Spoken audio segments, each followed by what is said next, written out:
One team is 8-3 and a division leader. The other is 4-7 and clinging to any semblance of its playoff aspirations. And yet it's the latter team, the Cincinnati Bengals, who are the favorite team over the Steelers when they get to meet on Sunday. Thanks very much for being with us for the matchup presented by Shell Polymers alongside Dale Lolley and Matt Williamson. I'm Rob King. Let's take a look at the AFC North standings before we get too far down the line. Guys, you look at these standings, it's hard to believe that the Bengals would be favored in this game. Yet there they are. The Steelers 8-3, and the Bengals, you can see why they would have some hope. After the Steelers, they take on 3-8 Tennessee team, a 4-7 Dallas team. Then they're home against Cleveland and Denver. This is like the Super Bowl for them. If they win this, they've still got a puncher's chance of making the playoffs. They have a chance, but really, realistically, I mean, they have 5 conference losses right now. It's going to be really an uphill battle for them. Even if they did win this particular game, I mean, they haven't beaten a team with a winning record all season. Only 2 teams, right, in the NFL that can claim that 0-6 record against teams with a winning record. And so, you know, they've earned this 4-7 record. As good as and as explosive as their offense is, their defense is equally explosively bad. So, you know, every week they've got Joe Burrow out there putting up top 5 quarterback numbers, and whoever's playing against them puts up top 5 quarterback numbers. That's just kind of how it's been. They've had 3 or 4 games, though, Matt, in which, I mean, a McPherson field goal, a 2-point conversion, I mean, on and on and on. And they've played the toughest part of their schedule thus far. Now, it's not to excuse the fact that they are 4-7, but this could easily be a 7-4 team. Yeah, and to me, some of this goes back to training camp preseason. Every year they don't play anyone through the preseason, and they start the season really slow. It seems like you'd kind of learn from your ways and change things up and try to get ahead of this thing as opposed to always clawing from behind. And to Dale's point, I think they're more or less out of the race for the division title. I mean, with their record. Yes, right. So the conference record is huge for them, and they've got a bunch of conference losses.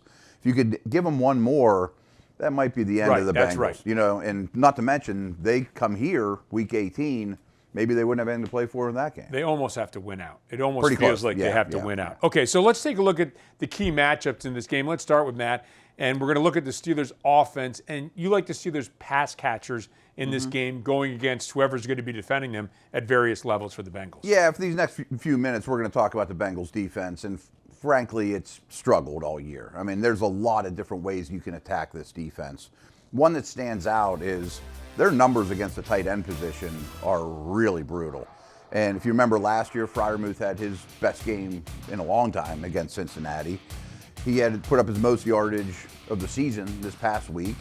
Washington's getting more involved. And beyond that, I don't see a real answer for George Pickens either. You know, so I think that there's an obvious advantage. They're back 7 against Steeler pass catchers. Yeah, Dax Hill and DJ Turner, the injuries to those guys have, you know, decimated what was not exactly a strength to begin with on this team. Yeah, for sure. And you look at what they've done against the tight ends, to Matt's point, 63 catches for 684 yards and 7 touchdowns allowed to the tight end position this season. Logan Wilson and Jermaine Pratt are supposed to be kind of lighter coverage linebackers, and they're not even doing the job there. So they're not stopping the run. They're also not defending the pass well. Okay, so let's talk about the run because they're just okay against the run.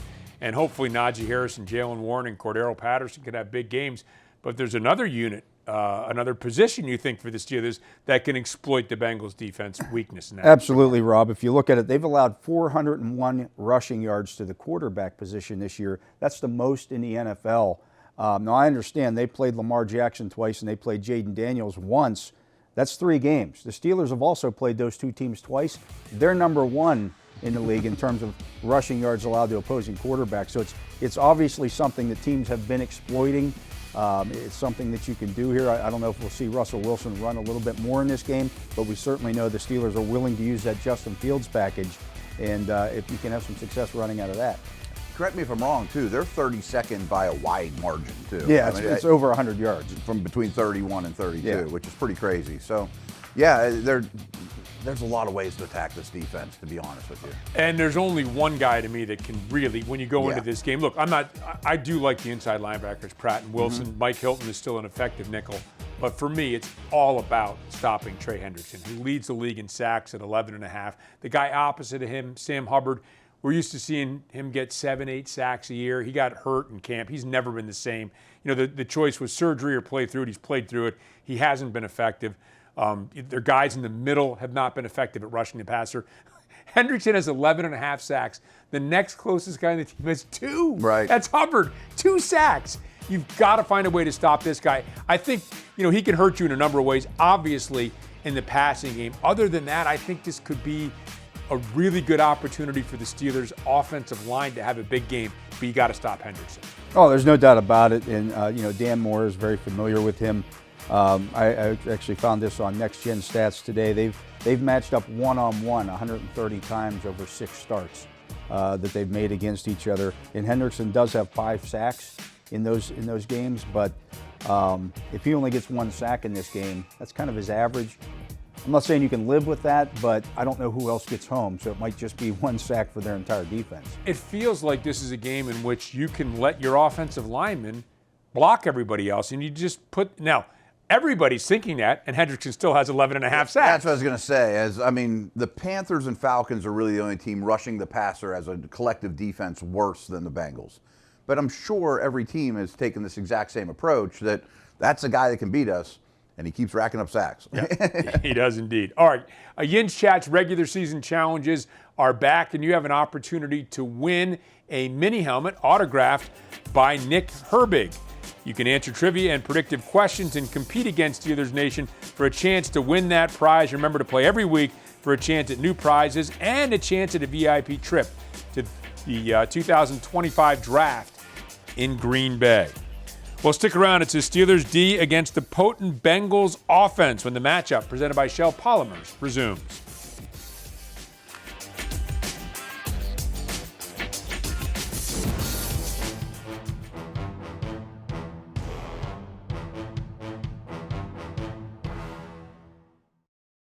Hi folks, welcome to the Pittsburgh Steelers Hall of Honor Museum.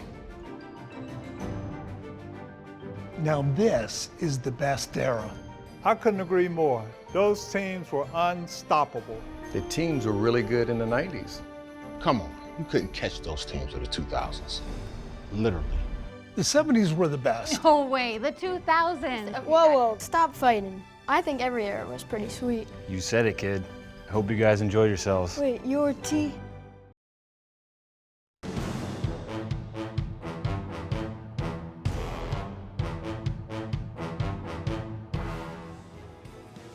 Welcome back to the matchup presented by Shell Polymers. Here's a statistic for you. The Cincinnati Bengals have lost 3 games in which they've scored 33 or more points. 3 games. The entire rest of the NFL, every other team only has 2 such losses in which they've scored 33 or more points. So that underscores how bad the Bengals defense is, which we just talked about, but also underscores how potent this offense is for the Cincinnati Bengals team. Oh, there's no doubt about it. I mean, it's one of the best offenses in the league in terms of being, you know, explosiveness and things of that nature. And Burrow's having an MVP type season if they weren't 4-7. Right. If they weren't 4-7, which they are, and the Steelers obviously want them to go to 4-8 after Sunday. So let's take a look at the key matchups. I'm going to begin with, I think, kind of the low-hanging fruit, which is their wide receiver core, especially those top 2 guys. Is so good. They're both in the top 7 in the NFL in yards per game receiving-wise, talking about Jamar Chase and T. Higgins. I'll also point out that the Bengals are 3-3 with Higgins and 1-4 without him. He is healthy. He is ready to go. He is a big factor. You know, this is why a guy like Dante Jackson, I think, can be so valuable because, okay, so Porter, you're going to try to do what you can against Chase. Then you have Jackson against Higgins. Obviously, if we kept on going here, Chase Brown, he's averaging 131 yards from scrimmage the last 3 games. You have Patrick Queen maybe to go on him. I think there's enough defensive weapons. You have to understand these guys are going to make plays. They're too good to just completely limit.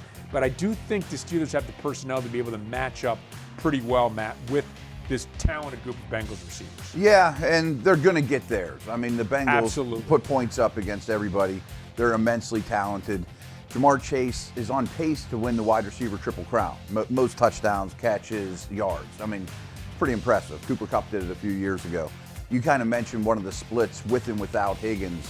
Burrow's numbers and Chase's numbers are dramatically better when Higgins is out there. He's in a contract year. He's been phenomenal. And as Dale mentioned before, I don't think there's a quarterback in the league who's playing better than Burrow. Yeah, and you have Gesicki, who they put in the who you put in the slot a ton. Yeah. So he becomes another factor. But Higgins, I think the only question for Higgins is he an elite number 2? Or is he a number 1? Is he going to get paid number 1 money? Oh, he's going to get offseason? paid number 1 money in the offseasons. You can bet on that, and that's one of the problems. And it's a good problem to have right now for the Bengals. Won't be a good problem this offseason. All right, let's take a look, Matt, at your matchup. And this is a Bengals offense line. We don't know, as we were taping this, whether Orlando Brown's going to be able to play. Without him, I don't know whether you slide more protection against, on that side against Highsmith. Right, yeah. Right. Okay. So there's a lot of factors on this edge, but Mims against Watt is what you're looking at. Right. So the left tackle situation aside, which is a little murky, and that'd be their 4th tackle if Brown can't go. So we did a lot of homework leading up to the draft on this really, really good offensive tackle class. Obviously, the Steelers were very much in that market as well. The Bengals ended up with Mims, who's Broderick Jones's teammate from Georgia. He's rare. I mean, if he walks in the room, he's a jaw-dropping physical specimen. But he's very, very raw coming out of Georgia. And they drafted him to be the 3rd guy. You bring him along slow, but due to injuries, he's been forced to play right tackle. And he's done quite well. Yes, he has. He's done really well. But I still look at him as a great prospect where Watt's a great player. And depending how the left tackle goes, how much one-on-one can you afford the rookie versus Watt? That'll be really interesting to me.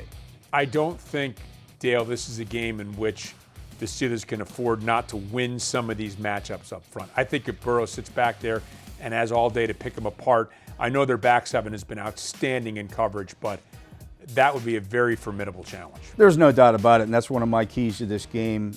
My key to the game is you've got to turn Burrow over at least once in this game. Maybe you get him a couple of times. TJ Watt has 5 career interceptions. 2 of them have come against Burrow at the line of scrimmage, just taking the ball out of the air. He has 8 interceptions in his career against the Steelers in 5 games. That's the most he has against any single opponent, despite playing the Ravens and playing the Browns more often than he's played the Steelers. He's missed some games against the Steelers. So you've got to make him turn the ball over, not just pressuring him and sacking him, but if you can get him to fumble, as we see Alex Highsmith get there, turn him over. Again, that takes the ball away from this great offense. Yeah, maybe those fumbles are going to be the key because he has his lowest interception rate of his career, under 1% right now, Matt. He's doing it. He looks like he's in that sweet spot of talented guy who's learned also how to not make mistakes. Yeah. He's entering clearly what looks to be his prime. Yeah, and Dale mentioned the Steelers are the best against running quarterbacks, but his feet are so much better now too, whether it's shuffling around in the pocket, scramble for a first down, slide. His timing is impeccable. His competitiveness is off the charts. He's a hard guy to sack too, even though their line isn't fantastic. Well, it's going to be an interesting matchup for sure. The first place Pittsburgh Steelers visiting the Cincinnati Bengals. Kickoff scheduled for 1 o'clock Sunday at Paycor Stadium. For Dale Lolley, Matt Williamson, and entire Steelers crew, happy Thanksgiving to you, by the way, as well. I'm Rob King. Thanks for watching this edition of The Matchup, presented by Shell Polymers.